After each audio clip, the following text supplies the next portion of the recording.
When my parents divorced, I was left as useless baggage on Gran's doorstep.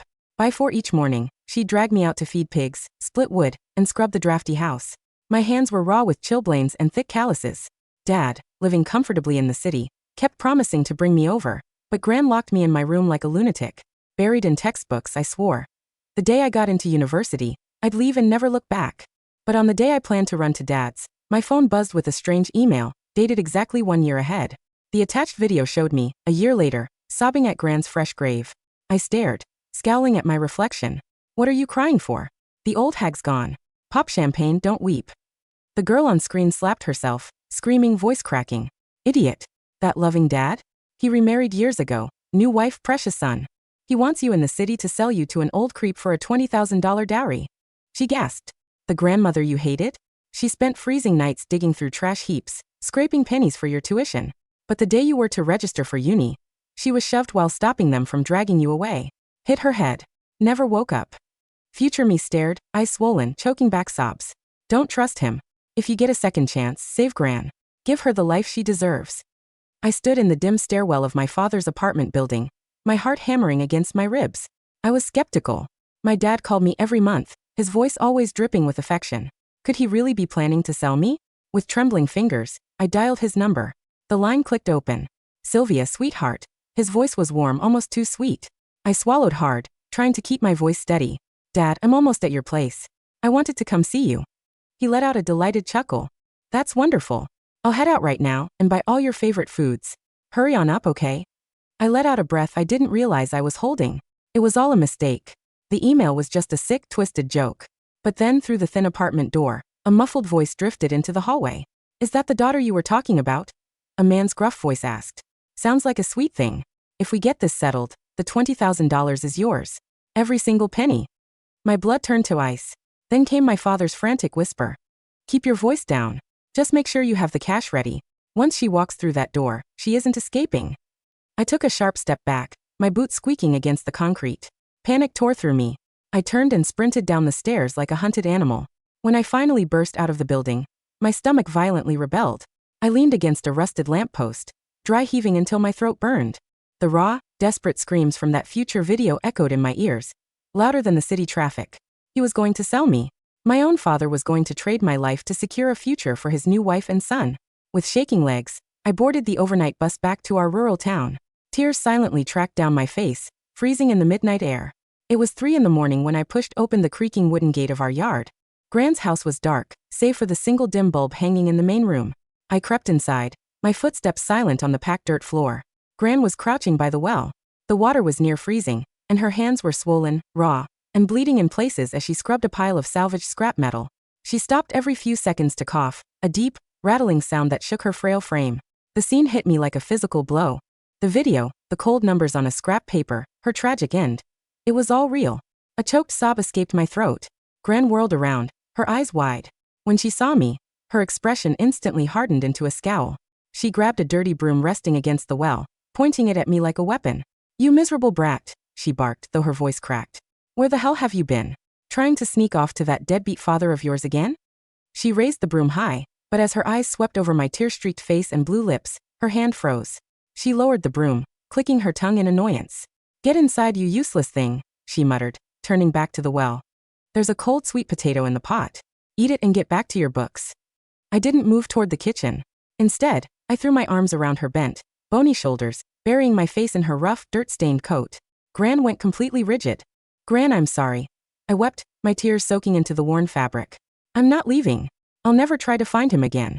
I'm going to study. I'm going to get into a great university. I squeezed her tighter, feeling the sharp outline of her ribs. Once I make it, I'm going to take you away from here. I'm going to give you a wonderful life. Gran's hands remained suspended in the air for a long moment. Finally, she let out a rough sigh and gave my back a clumsy, trembling pat. Stop talking nonsense, she mumbled, her voice surprisingly thick. If you don't pass those exams, I'll break your legs.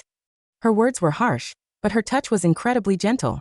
For the rest of the spring semester, I became a ghost in my own house, living only for my textbooks. I studied until my eyes burned and my fingers cramped. Gran still scolded me daily, complaining that I was too slow with my chores. But every night I fell asleep at my desk, I would wake up with her heavy wool coat draped over my shoulders. And every morning, A soft-boiled egg and a tube of cheap ointment for my cracked hands would be waiting next to my books. We lived in a silent truce, bound by an unvoiced understanding. Then, on a humid afternoon in April, Richard showed up. He brought 2 flashy boxes of cheap vitamins, and behind him stood his new wife, Vivian. She held a silk handkerchief over her nose, her eyes filled with disgust as she surveyed our crumbling yard. Richard spotted me scrubbing clothes by the tub. He immediately put on a warm, paternal smile and marched over. "Sylvia, look at you," he said, his voice dripping with mock sympathy. "Your skin and bones. What's the point of a girl studying so hard anyway? I found a wonderful family for you in the city. The husband is a wealthy businessman. You'll be living in luxury. We can finally be a real family again." Looking at his eager, greedy eyes, a wave of intense nausea hit me. This businessman was the old creep who bought girls for $20,000. I wrung out a wet shirt, keeping my voice cold and flat. "No, thank you. I want to take my exams first." Richard's smile faltered, but before he could snap, Vivian chimed in with a sharp sneer. "Oh please. You really think you're university material? Your father is trying to save you from a lifetime of shoveling dirt. Even if you manage to get into some low-rate college, how do you expect to pay for it? We certainly aren't funding your little dream. We don't have money to waste on a useless girl. Be smart and pack your bags." The back door slammed open. "Keep your filthy mouth shut. Gran. She charged out of the house, wielding a broom covered in chicken coop grime. Without a second thought, she swung it directly at Richard and Vivian. "Get out. Get the hell off my property. My granddaughter's education is none of your business, you parasitic bastards." Richard tried to duck, but the dirty bristles swiped across his expensive trousers, leaving a streak of filth. He went red, pointing a finger at Gran's face. "You crazy old hag. Watch your step. I'm her legal father, and what I say goes." Gran let out a harsh, mocking laugh. "Her father? You drove her poor mother to her grave, and now you want to sell her daughter? You miserable piece of trash. As long as I have breath in my lungs, you won't touch a hair on her head." She swung the broom again, striking Richard's arm. Vivian shrieked, ducking behind him. "Keep acting tough, you old corpse," Vivian yelled, her voice screeching across the yard. "Richard hasn't sent you a single dollar of child support in 5 years. You think you can put her through college on the pennies you make selling trash? You're delusional." The world seemed to tilt beneath my feet. 5 years without a single dollar? I stared at Gran in absolute shock. Gran didn't look at me. Instead, she grabbed one of the vitamin boxes they had brought and threw it directly at Vivian's head. "Get out! Get out before I get the pitchfork." Richard scrambled backward, shielding his wife as they retreated to their car. Before slamming the door, he rolled down the window, his eyes dark with malice. "Fine. Let's see how long you can feed her. When she's starving, you'll come crawling to me on your knees." The car sped off, kicking up a cloud of red dust. The yard fell into a heavy silence. Gran dropped the broom, her chest heaving as she leaned heavily against the wooden doorframe. I walked over and gently touched her arm. "Gran, is it true? He hasn't paid anything in 5 years?" She violently shook my hand off, her face twisting in anger. "That's grown-up business. Get back to your room and study. If you don't get into university, I'll throw you out myself." She turned and limped inside, her back more hunched than ever. That night, after her breathing turned slow and heavy, I quietly crept into her room and opened the bottom drawer of her wooden cabinet. There was no bankbook. Only a bundle of crumpled paper scraps and torn cigarette boxes, covered in crooked pencil marks. June 6th, sold scrap metal for $2.50. July 10th, Sylvia's practice exams $30. October 5th, the pigs are growing well. There is hope for Sylvia's tuition. The very last entry, dated yesterday. Sylvia is looking too thin. Go to the market tomorrow and buy half a pound of beef. My tears fell silently, wetting the rough paper. She was killing herself to build a bridge for my future, just like the video had said. That was why she stayed up until dawn. That was why she never touched the eggs she prepared for me. Every single penny she scraped together was meant for my escape. I gripped the paper scraps tightly. I swore I would rewrite our story. I would make Richard pay, and I would give Gran the life she deserved. In June, just 3 days before the state exams, a massive storm hit the valley. The temperature plummeted, and I came down with a vicious fever of 103 degrees, shivering violently under my thin blankets. Gran stood over my bed, grumbling angrily. "Of all the times to get sick, you really are a curse on my life. I must have done something terrible to deserve you." She slammed the door and went out into the pouring rain. I lay there, my joints aching, drifting in and out of consciousness. Hours later, I felt a damp presence by my bed. I opened my eyes. Gran was standing there, soaked to the skin, her clothes plastered with yellow mud. In her hands, she held a chipped ceramic bowl. Steam rose from a fresh bowl of chicken noodle soup, with a beautifully fried egg hidden beneath the surface. "Eat this," she ordered, her voice hoarse. "And take these." She set the bowl down and pulled out 2 boxes of fever medicine from her coat. They were wrapped in 3 layers of plastic bags, completely dry. My throat tightened. The nearest pharmacy was in the town 5 miles away. This frail old woman had walked 10 miles through a torrential storm, risking her life on the muddy mountain roads, just to fetch me medicine. Gran. I whispered, my voice cracked. Shut up and eat, she snapped, turning away quickly. But I could see her shoulders trembling. The medicine broke my fever by morning. 3 days later, I walked into the exam hall with a clear head. When the results came out, the entire county was in an uproar. I had scored in the top 5 of the state, securing the top spot in our district. Admissions officers from prestigious universities called our neighbor's phone throughout the night. Gran did something she had never done before. She bought several rolls of firecrackers and set them off in the yard, filling the air with smoke and noise. She stood at the gate, handing out cheap candies to anyone who walked by. My girl did it. She beamed, her chest puffed out with pride. She's going to the big city. She's going to be someone. But the joy was short-lived. The following afternoon, our wooden gate was kicked off its hinges. Richard marched into the yard, followed by 3 burly men. Well, aren't you a clever little bitch, Sylvia? He sneered, his eyes scanning the yard. Mr. Henderson saw the news. He said since you're the top scorer, he'll raise the dowry to $50,000. That's enough to buy a nice apartment in the city for your brother Toby. He waved his hand to the men. Find her acceptance letter. Without that piece of paper, she can't register anyway. The men lunged toward the house, tossing chairs and tearing down shelves. Stop it, you thieves! Gran screamed, charging at them with a wooden cane. One of the thugs grunted in pain as she struck his leg. He whirled around and slapped her across the face with brutal force. Gran hit the floor, her lips split and bleeding. But even as she fell, her arms wrapped tightly around her chest. I noticed a bulge beneath her shirt. She had tucked my university acceptance letter inside her inner vest, keeping it safe against her skin. Hand it over, you old corpse! Richard yelled, stepping forward and grabbing Gran by her gray hair. Gran groaned, her eyes shut tight in pain. Vivian stood by the gate, holding her nose. Richard, why are you wasting your breath on this old lunatic? Just grab the girl and let's go. Toby is waiting at home for his new toys. Richard nodded, releasing Gran's hair and stepping toward me. Gran tried to crawl forward to grab his ankle, but she was too weak. I didn't think. I sprinted into the kitchen, grabbed the heavy meat cleaver from the counter, and lunged back into the yard. Get the hell back! I screamed, holding the heavy blade with both hands, pointing it straight at Richard's chest. My vision was red. I was shaking, but my grip on the handle was ironclad. Touch my grandmother again, and I swear to God I will gut you right here. My voice carried a raw, murderous conviction that stopped the men in their tracks. Richard froze, his face going pale as he took 2 steps back. You dare point a knife at your own father? Try me, I snarled, stepping forward. I would rather go to prison for murder than let you sell me. Get your dogs out of our yard right now, or I'll start swinging. The thugs exchanged uneasy glances. None of them wanted to risk getting hacked by a desperate teenager. Richard spat on the ground, trying to salvage his pride. Fine. You want to play tough? Let's see how long you can protect this old hag. They scrambled back to their cars and sped away, leaving the yard in ruins. I dropped the cleaver, my knees giving out as I collapsed next to Gran, sobbing hysterically.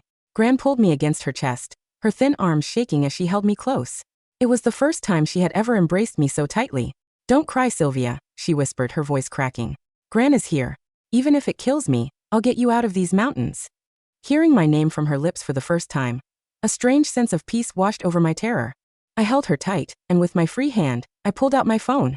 I compiled the video from the future along with audio recordings of Richard's threats and photos of Gran's injuries, and sent them directly to the regional police and child protection services. It was time to end this. The monsters were going to pay. By late August, our backyard pig pen was empty. Gran had sold the 2 fat pigs we had raised all year. That evening, she sat on the edge of her creaking bed, a rusty needle in her hand, sewing beneath the dim bulb. Spread out on the blanket was a pile of crumpled small bills, and a few crisp hundreds. It's $1,200, she murmured, folding the bills neatly and wrapping them in a piece of red cloth. Then she took my old undershirt and began stitching the cloth pouch securely into the inner lining. When you're in the city, don't go flashing your money, she said without looking up, her voice thick. Buy decent food. Wear what the city girls wear. Don't let them look down on you because of where you come from. I sat beside her, staring at her calloused, scarred hands. Gran, once I get settled and find a part-time job, I'll bring you to the city to live with me. She snorted, clicking her tongue. Who wants to live in the city? Go on your own. Once you're gone, I'll finally get some peace and quiet. She was as stubborn as ever.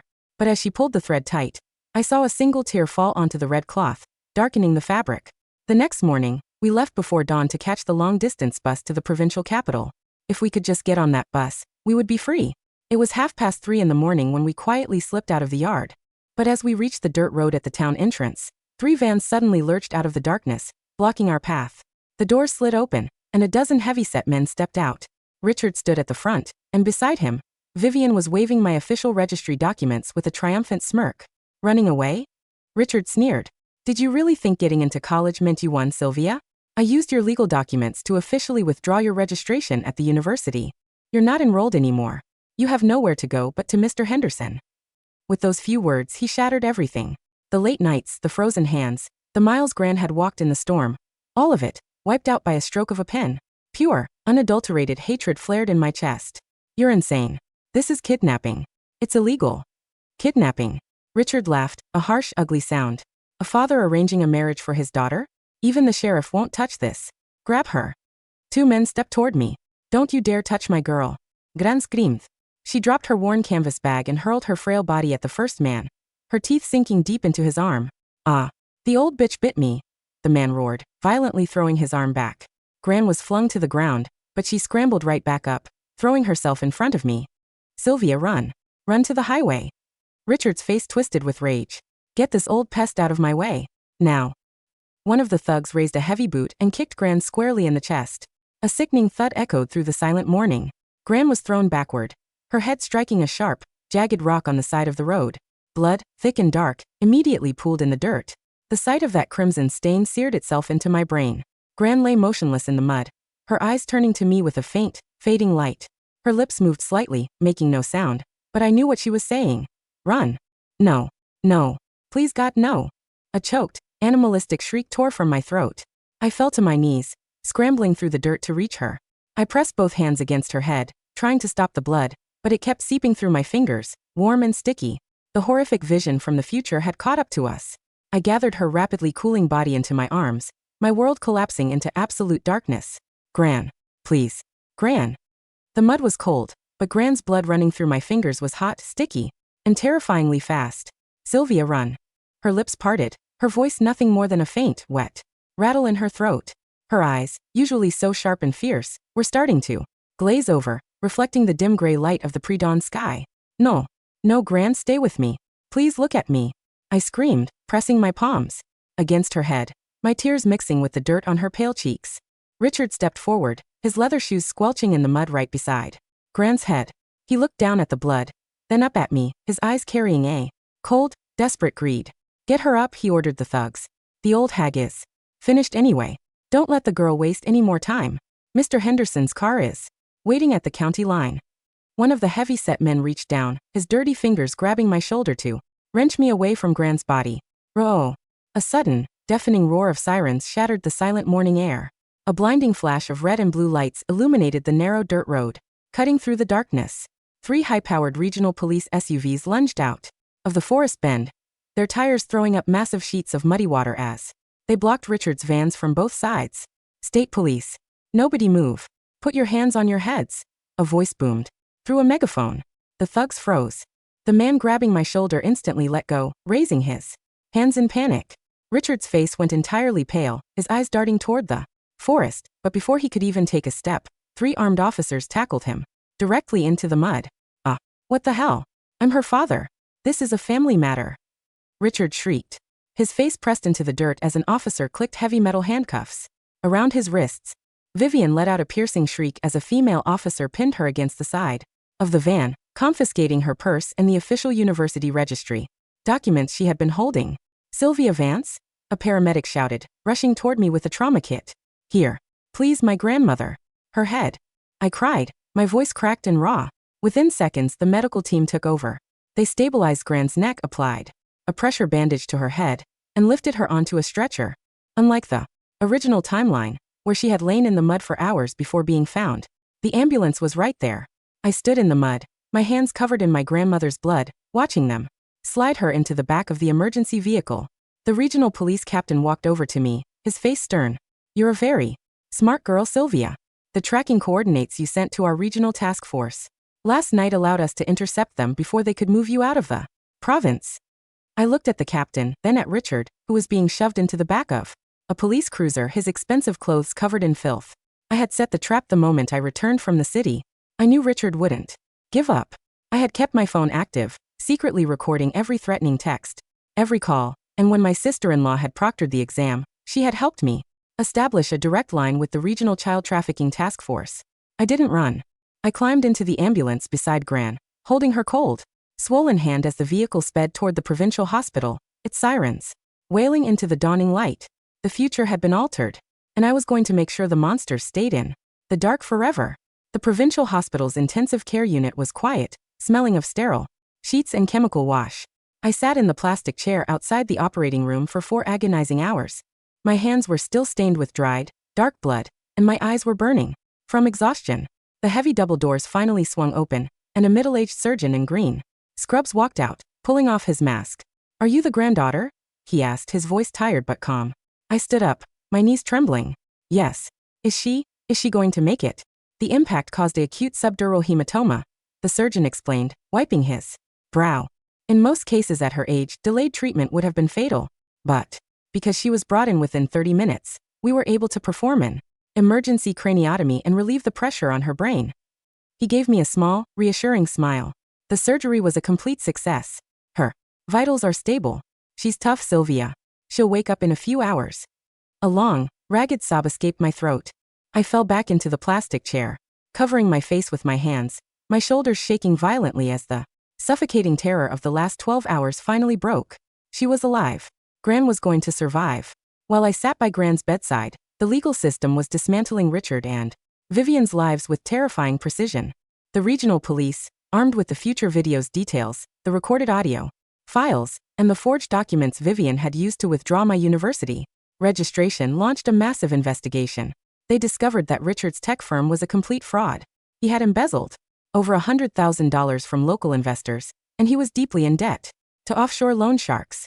The wealthy businessman, Mr. Henderson, was actually the head of an illegal forced marriage ring that targeted impoverished rural girls, using corrupt local officials to forge legal guardianship documents. Vivian's family was also implicated. Her brother had been the one providing the forged identity documents to bypass the university's registrar office. The evidence was so absolute that the state prosecutor didn't even offer them a plea deal. "Your father is going to prison for a very long time, Sylvia," my father-in-law's sister-in-law, the proctor, told me when she visited the hospital. And the university's board of trustees was absolutely outraged when they heard about the identity theft. "The dean of admissions personally signed the reinstatement of your registration. They've upgraded your package to a full, prestigious chancellor's scholarship." She handed me a fresh, gold-sealed white envelope. "They're waiting for you in the capital, Sylvia. You have a full ride." I took the envelope, my fingers gently tracing the gold seal. I didn't feel the burning anger anymore. I just felt a deep, quiet peace. 2 days later, Gran slowly opened her eyes. The dim light of the hospital room reflected in her pale, watery eyes. He looked at the sterile white ceiling, then at the 4 drip attached to her hand, and finally, her gaze landed on me. "You miserable brat," she muttered, her voice incredibly hoarse but carrying that familiar, sharp scowl. "Did you miss the bus?" I let out a wet laugh, tears instantly spilling over my cheeks as I leaned over the bed and gently kissed her forehead. "The bus is waiting for us, Gran," I whispered. "We have all the time in the world." She snorted, clicking her tongue, though her hand weakly squeezed mine. "Who wants to go to the city? Too many cars. Too much noise." "There are parks, Gran," I said, my voice thick with emotion. "And I rented a beautiful, sunny little apartment with a balcony where you can grow your own vegetables. No more splitting wood. No more feeding pigs at 4 in the morning." She looked at me, her eyes slowly softening into a look of profound, quiet pride she had never shown me in 2 lifetimes. "Fine," she mumbled, closing her eyes. "But if you don't study hard, I'll still break your legs." 3 years later, the autumn sun was shining brightly over the campus of the prestigious capital university. The golden leaves of the ginkgo trees drifted slowly through the air, resting on the wide stone steps of the Grand Library. I walked down the steps, wearing my dark blue law student uniform, a thick leather satchel filled with legal textbooks slung over my shoulder. My skin was healthy, my hands were soft and free of the old, raw chilblains, and my eyes carried a quiet, fierce confidence. I was no longer the useless baggage left on a doorstep. I was the top-ranked student in the university's law department, preparing for my bar exams. I walked through the leafy streets of the city, heading toward a quiet, residential neighborhood near the university. I climbed the stairs to our third-floor apartment and pushed open the door. The apartment was warm, smelling of fresh chicken noodle soup and jasmine tea. The living room was wide and sunny, filled with large wooden shelves packed with my law books and several framed photos of us. On the balcony, sitting in a comfortable rocking chair, was Gran. She was wearing a beautiful, clean, heavy wool coat of dark green. Her gray hair was neatly pinned back, her face looked healthy, and her hands, now healed and soft, were holding a cup of steaming tea. She was looking out over the city skyline, watching the sunset cast a brilliant, golden glow over the high-rises. "You're late, Sylvia," she scolded, without turning her head, though her voice carried a soft, content warmth. "The soup is getting cold. You study too much." "I had to finish a brief, Gran," I said with a smile, setting my satchel down and walking out onto the balcony. I leaned against the railing, looking at the bustling city below, and then at her peaceful, relaxed face. The video from the future had been a warning of a dark, miserable tragedy. But we had rewritten our story. We had torn down the bridge of thorns they built for us, and we had built our own beautiful path into the light. I reached out and gently laid my hand over hers. "The soup smells great, Gran," I said softly. Gran let out a quiet, rough sigh, her rocking chair swaying gently in the warm autumn breeze. "Of course it does. Now go wash your hands. We have a long life to live." I smiled, looking out toward the endless, golden horizon, completely at peace. The future was finally ours.